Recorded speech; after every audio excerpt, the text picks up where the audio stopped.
Évangile de Luc, chapitre 18.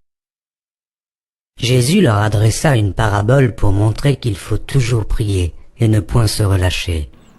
Il dit, il y avait dans une ville un juge qui ne craignait point Dieu et qui n'avait d'égard pour personne.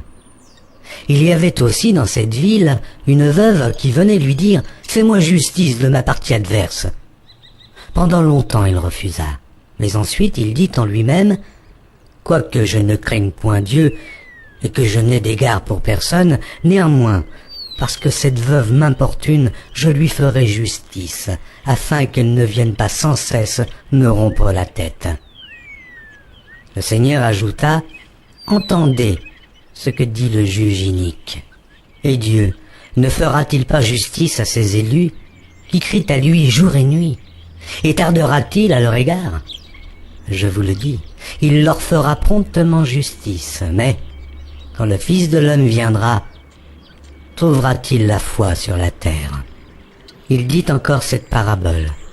En vue de certaines personnes, se persuadant qu'elles étaient justes et ne faisant aucun cas des autres, deux hommes montèrent au temple pour prier. L'un était pharisien et l'autre publicain. Le pharisien debout priait ainsi en lui-même: « Ô Dieu, je te rends grâce de ce que je ne suis pas comme le reste des hommes, qui sont ravisseurs, injustes, adultères ou même comme ce publicain.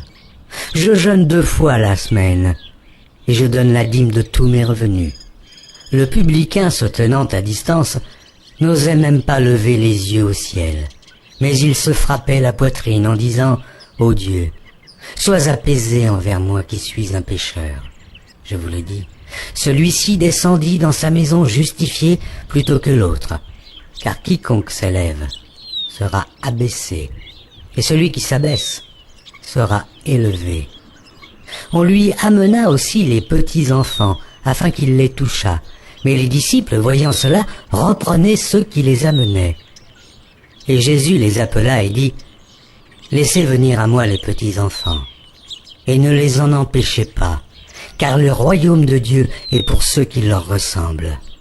Je vous le dis en vérité, quiconque ne recevra pas le royaume de Dieu comme un petit enfant n'y entrera point. » Un chef interrogea Jésus et dit, « Bon maître, que dois-je faire pour hériter la vie éternelle ?»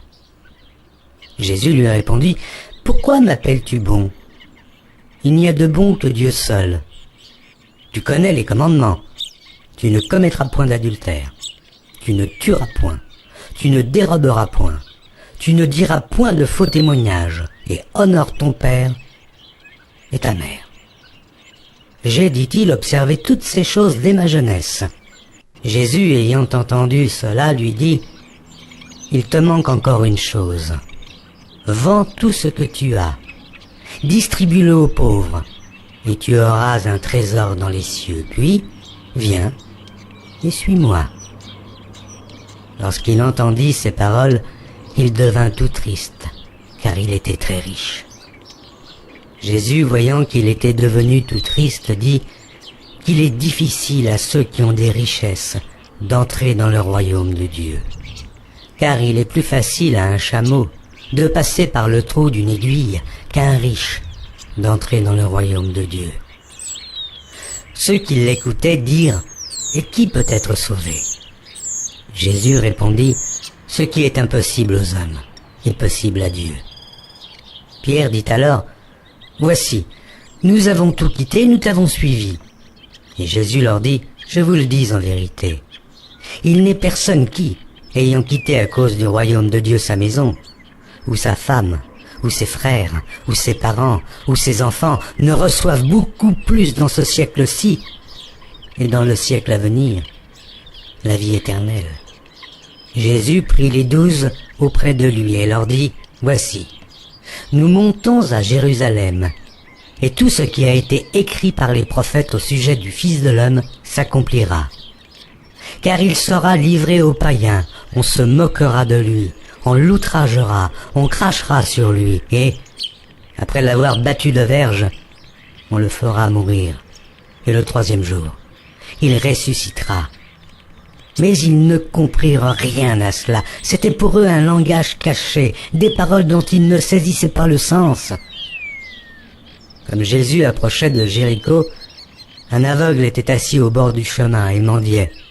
Entendant la foule passer, il demandait ce que c'était. On lui dit, c'est Jésus de Nazareth qui passe. Et il cria, Jésus, fils de David, aie pitié de moi. Ceux qui marchaient devant le reprenaient pour le faire taire, mais il criait beaucoup plus fort, fils de David, aie pitié de moi. Jésus, s'étant arrêté, ordonna qu'on le lui amène, et quand il se fut approché, il lui demanda, que veux-tu que je te fasse? Il répondit, Seigneur, que je recouvre la vue. Et Jésus lui dit, recouvre la vue, ta foi t'a sauvé. À l'instant, il recouvra la vue et suivit Jésus en glorifiant Dieu. Tout le peuple voyant cela louait Dieu.